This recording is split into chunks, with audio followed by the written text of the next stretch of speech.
আসসালামু আলাইকুম। প্রিয় ভাইরা, ভালো আছেন সকলে? আপনাদেরকে প্রথমেই ধন্যবাদ জানাই এই সকালে জেলা জামাতের ডাকে সাড়া দেওয়ার জন্য। আলহামদুলিল্লাহ।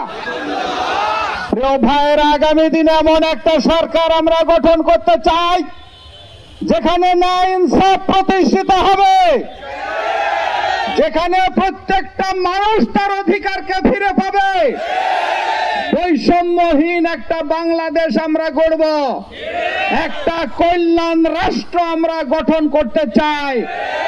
সেই লক্ষ্যে যেভাবে আমাদের পেয়ার পদ্ধতি প্রয়োজন, সেই লক্ষ্যে লেভেল প্লেইং ফিল্ড প্রয়োজন, সেই লক্ষ্যে বিগত 15টি বছর ফ্যাসিস্ট সরকারের সাথে ওতপ্রোতভাবে জড়িয়েছিল, এই দেশে স্টিম রোলার চালিয়েছে জনগণের উপরে, সেই 14 দলীয় জোটকে নিষিদ্ধ ঘোষণা করতে হবে। প্রিয় ভাইরা, আগামী দিনে নতুন সূর্য উঠবে, এদেশের মানুষ তার অধিকারকে ফিরে পাবে ইনশাআল্লাহ।